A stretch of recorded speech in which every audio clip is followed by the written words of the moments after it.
오늘 새벽에 함께 볼 말씀은 잠언 15장 11절에서 15절까지의 말씀, 우리 같이 한 목소리로 읽겠습니다. 수월과 아바돈도 여호와의 앞에 드러나거든 하물며 사람의 마음이며 거만한 자는 견책받기를 좋아하지 아니하며 지혜 있는 자에게로 가지도 아니하느니라. 마음의 즐거움은 얼굴을 빛나게 하여도 마음의 근심은 심령을 상하게 하느니라. 명철한 자의 마음은 지식을 요구하고 미련한 자의 입은 미련한 것을 즐기느니라. 고난받는 자는 그날이 다 험악하나 마음이 즐거운 자는 항상 잔치하느니라. 아멘. 할렐루야. 오늘 말씀에서 또 새벽에 주시는 하나님의 은혜가 저와 여러분에게 있기를 소망합니다. 오늘 말씀 보면은 수올과 아바돈도 여호와 앞에 드러난다고 이야기합니다. 그럴진데 어떻게 사람의 마음이 드러나지 않겠느냐. 수올과 아바돈은 이 어둠의 시면 또 죽음의 자리라고 불립니다. 수올하면 이제 보통 우리가 지옥이라고 이렇게 생각을 하지요. 그런 지옥까지도 하나님께서 다 감찰하시고 들여다보시는데 우리 마음, 사람의 마음은 뿐만이겠습니까? 여러분, 이러한 사실 우리가 깨달을 때 우리는 하나님 앞에 감출 수 있는 것이 없구나 라는 것을 알 수가 있습니다. 하나님은 다 하신다는 것이죠. 어떨 때 우리가 진정으로 하나님 앞에 은혜를 받느냐? 우리 감춰진 것 같이 정직하게 하나님 앞에 나 자신을 드러낼 때, 하나님 앞에 내어놓을 때, 그럴 때 하나님은 우리에게 은혜를 베풀어 주십니다. 찬송을 부를 때도 마찬가지입니다. 그냥 부르는 찬송과 내 마음에 진심을 담아서 부르는 찬송은 정말 다른 것이죠. 그런 찬송을 부를 때는 눈에서 눈물이 납니다. 신실함과 진실함으로 하나님 앞에 나아가기 때문에 그렇습니다. 그냥 찬송 한 곡 그냥 부르고 끝나는 것이 아니라 마음의 진심을 담아 온 마음과 정성을 다해 부르는 그 찬송 그 한 장 때문에 눈물이 왈칵 쏟아지고 맺혔던 것이 풀리고 마음에 눌렸던 것이 해방을 얻는 그러한 은혜를 누릴 때가 있는 법이죠. 여러분, 우리의 어두운 구석까지 우리 주님은 아십니다. 우리 주님 앞에 우리의 감추어진 것들, 또 우리의 죄와 허물들 하나님 앞에 아랠 때에 하나님께서 빛으로 우리 가운데 오셔서 등불로 우리 가운데 오셔서 우리의 발을 또 우리 앞길을 비춰주실 줄 믿습니다. 오늘 또 보면은 이 마음의 상태가 얼굴에 그대로 드러난다는 것을 성경은 우리에게 알려주고 있습니다. 우리 13절 말씀 같이 한번 읽어볼까요? 시작. 마음의 즐거움은 얼굴을 빛나게 하여도 마음의 근심은 심령을 상하게 하느니라. 아멘. 40대 이후에는 자신의 얼굴에 책임을 져야 된다는 말이 있죠. 얼굴은 우리 얼의 모양입니다. 얼의 꼴이라고 그러죠. 우리 마음의 모양 또 심령의 모형이라고도 볼 수가 있습니다. 그래서 그 분의 얼굴을 보면 그 사람의 마음 상태가 어떤지를 알 수가 있는 것이죠. 우리가 아무리 외적인 얼굴을 가꾸기 위해 노력하더라도 이 마음에서 우러난 그 모양을, 얼의 꼴을 가꾸기는 쉬운 일이 아닙니다. 이 얼굴을 어떻게 하면 행복한 얼굴로 바꿀 수 있을까? 그것은 진정한 아름다움과 평안이 내면에서 흘러나온다는 것을 깨달아야 합니다. 마음의 근심을 그대로 두면 우리의 영혼은 망가뜨려져 버립니다. 그래서 얼굴이 볼 때마다 빛나는 분들이 있고 보기에는 조건이나 상황은 되게 좋은 것 같은데 근데 얼굴이 심하게 망가져 있는 분들이 있습니다. 그것은 예쁘다 멋지다 이런 표현보다도 그냥 얼굴에서 풍겨나는 그런 느낌이 있잖아요.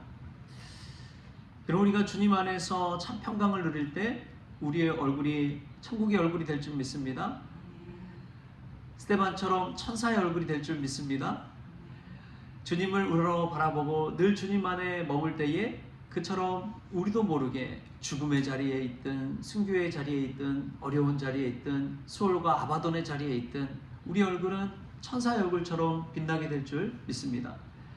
우리 마음이 어떠한 상태인지가 이 얼굴에 그대로 드러나기 때문에 그렇습니다. 그럼 우리가 주님 안에서 주시는 평강 가운데 거할 때 우리 얼굴이 천사의 얼굴 되는 그 은혜가 있기를 소망합니다. 이 마음의 상태, 얼굴을, 그것은 곧 주님 안에서 거하느냐 그렇지 않느냐의 차이입니다. 주님이 우리와 함께 하시는데 두려운 것이 무엇이 있겠습니까? 그런데 그것을 이 교회에서 나가는 순간, 성전에서 나가는 순간 잊어버린 사람은 마음에 근심이 찾아오는 거예요. 어려움이 찾아오는 거예요. 주님이 어디 계시냐 그러는 거예요. 그러나 늘 주님이 나와 함께 하신다 믿고 나아가는 사람은 늘 그것이 하나님의 나라요, 주님의 나라인 줄 믿습니다. 그 사람은 참 평강이 임하는 거예요. 어떤 상황이, 어떤 환경에 처할지라도 주님이 나와 함께 하신 그곳은 바로 천국이 되는 것입니다. 하늘 끝에가 거할지라도, 바다 끝에가 거할지라도 우리 주님이 함께 하신 곳이라면 그곳이 천국인 줄 믿습니다. 여러분 여행 다녀보셨습니까? 외국에 나가고 좋은 곳에 가고 해도 그때뿐의 기쁨이 있잖아요. 거기서는 야 정말 좋다, 행복하다 그러지만 일상의 자리에 돌아오면 그 행복 언제 있었냐는 듯이 사라져버리는 경우가 있죠.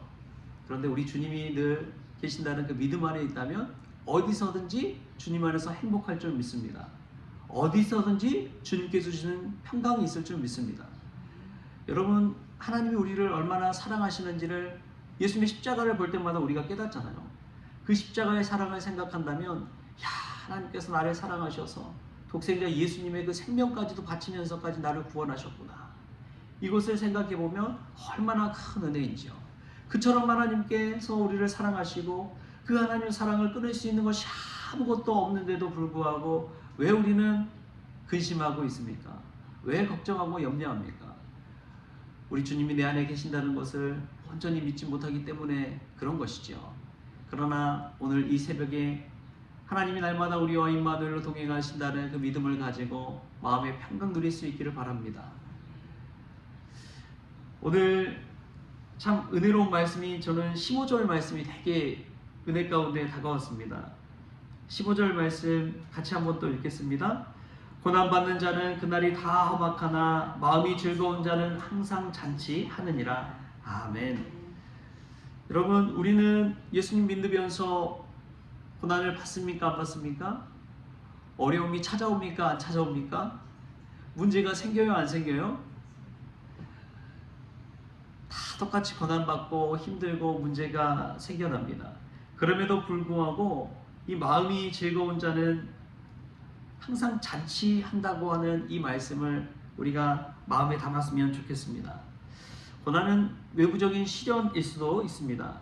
그러나 자세히 보면 어떤 고난이든 어떤 문제든지 그것을 받아들이는 마음의 상태라는 것을 알 수가 있습니다. 민수기에 보면 이제 광야를 지나는 그러한 이스라엘의 모습들이 나오죠. 그런데 광야를 지나면서 불평불만하는 사람들이 있고 만나와 메추라기를 통해서 하나님의 기적을 체험하는 사람들이 있습니다. 어떤 사람들은 똑같은 광야길을 걷는데 불평불만하지만 어떤 사람들은 광야를 걸으면서도 하나님의 기적을 맛보는 것이죠. 여러분 그 차이가 무엇입니까? 그 차이가 무엇인가요? 고난을 바라볼 때 어떤 사람은 험악한 날로 만들어버리고 어떤 이들은 그 고난을 통해서 하나님이 나와 함께 하심을 체험하게 되는 것이지요. 여러분 상황과 환경이 우리의 마음을 주장하지 않도록 늘 기도하십시오. 오히려 우리가 하나님과 늘 함께함으로 그 상황과 환경을 바꾸는 형통의 축복을 누릴 수 있길 바랍니다. 성경에 나오는 요셉을 보십시오. 꿈의 사람 요셉이라고 하지만 그처럼 이 수올과 아바돈과 같은 자리에 던져진 사람이 어디 있습니까? 형제들로 인해서 구덩이에 던져지고 미래한 상인들에게 팔려버리고 노예의 삶을 살아갑니다. 그러다가 일이 좀 잘 풀린 것 같은데 이 보디발의 아내 때문에 억울하게 옥살이 하잖아요. 감옥에 갇혀 살잖아요. 그럼에도 불구하고 요셉이 늘 형통하는 것은 하나님이 그와 함께 하셨기 때문에 그렇습니다. 그의 상황을 보면 암담해요. 처참해요. 종으로 죄수로 살 수밖에 없는 그 인생을 볼 때 얼마나 안타까운지 모릅니다. 그러나 그런 상황 환경 속에서도 요셉은 하나님을 믿고 의지하며 하나님과 늘 함께 거했습니다. 그때 형통의 축복이 임하는 것이죠. 그는 한 민족을 살릴 뿐만 아니라 또 아브라함과 또 형제들 그 자손까지도 다 책임지는 그러한 믿음의 사람이 되었습니다. 영국의 작가 프레드릭 랭브리지가 쓴 짧은 시에서 유래한 유명한 이야기가 있죠. 같은 이 감옥의 창살 너머를 바라보는 두 죄수가 있었습니다. 한 죄수는 고개를 푹 숙이면서 이 바닥에 깔린 진흙을 보며 자신의 신세를 한탄하고 절망했습니다. 그런데 이 다른 죄수는 이 창살 사이로 보이는 밤하늘에 빛나는 별을 바라보았습니다. 그리고 그 별을 보면서 희망을 노래하고 내일을 꿈꾸었습니다. 여러분, 둘의 인생은 똑같이 감옥에 갇혀 있지만 한 사람은 꿈의 사람이 되는 것이고 한 사람은 불평불만하는 그러한 죄수 본연의 모습에 그치고 만 것이지요. 여러분, 우리는 어떻습니까? 오늘도 우리에게 주어진 상황 가운데 어떤 것을 바라보며 살아가고 있습니까? 주님이 나와 함께 하심을 믿고 그 믿음 안에서 별을 향해 달려가는 저와 여러분 될 수 있길 바랍니다. 꿈과 소망 가운데 일어난 사람은 마음이 늘 잔치합니다. 어려움이 닥쳐와도 고난이 닥쳐와도 그 상황과 환경 속에서 주시는 하나님의 은혜를 발견하는 것이죠. 어제 우리 김옥순 권사님 수술 잘 마쳤다고 이야기를 듣고 얼마나 감사했는지요. 근데 그 전에 주일에 우리 이재영 안수집사님 저에게 그런 말을 하는 거예요. 벤치에서 넘어져서 고관절이 크랙이 가서 이제 수술해야 되는 상황인데, 근데 저에게 뭐라고 이야기하시느냐? 그 벤치 옆에 돌 무더기가 있었다는 거예요. 근데 만약에 딱 떨어지면서 그 돌 무더기에 이 머리를 부딪히셨으면 큰일 났을 텐데 다행히 전혀 부딪히지 않고 넘어진 것에 대해서 감사하다고 그런 이야기를 하시더라고요. 여러분, 믿음이란 그런 것 아닙니까? 우리가 어려운 상황 가운데 있을 때 하나님의 은혜를 바라보는 것, 내게 주신 하나님의 축복을 바라보는 것, 그것이 은혜인 줄 믿습니다. 그것이 믿음인 줄 믿습니다.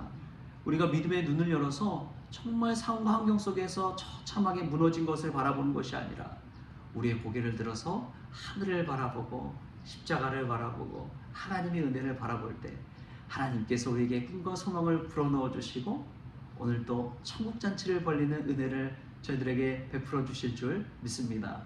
주 예수 안에서 오늘 또 잔치하는 저와 여러분 될 수 있기를 주신 예수님의 이름으로 축원합니다. 기도하시겠습니다. 주신 하나님 감사합니다. 인생을 결정하는 것이 외부의 조건과 상황과 환경이 아니라 주님 모신 우리의 마음 가운데 달려있다는 것을 깨닫게 하시니 감사합니다. 주님 모시고 살아갈 때 상황 환경과 문제 앞에 서 있을지라도 항상 잔치할 수 있는 저희들 되어지게 하여 주옵소서. 주님께서 주신 이 아름다운 얼굴, 얼의 꼴을 정말 평안과 축복과 은혜 가운데 잘 가꾸게 하여 주옵소서. 수월과 아바돈까지도 주님께서 다 하시거든 저희들의 마음뿐이겠습니까? 주님, 저희들의 마음을 주님 앞에 쏟아 넣을 때 주님께서 저희들을 불쌍히 여겨주시고 긍휼히 여겨주셔서 다시금 천국잔치 누리며 주님과 동행하는 인생 될 수 있도록 요셉처럼 축복하여 주옵소서. 감사하며 예수님의 이름으로 기도하옵나이다. 아멘. 우리 주님이 가르쳐주신 기도로 오늘 새벽 기도를 마치겠습니다. 하늘에 계신 우리 아버지여, 이름이 거룩히 여김을 받으시오며 나라가 임하시오며 뜻이 하늘에서 이루어진 것 같이 땅에서도 이루어지이다. 오늘 우리에게 일용할 양식을 주시옵고 우리가 우리에게 죄진 자를 사하여 준 것 같이 우리 죄를 사하여 주시옵고 우리를 시험에 들게 하지 마시옵고 다만 악에서 구하시옵소서. 나라와 권세와 영광이 아버지께 영원히 있사옵나이다. 아멘. 우리 김옥순 권사님 수술 잘 마치셨고요. 우리 수술 후 회복과 재활 위해서도 기도해 주시기를 부탁을 드립니다.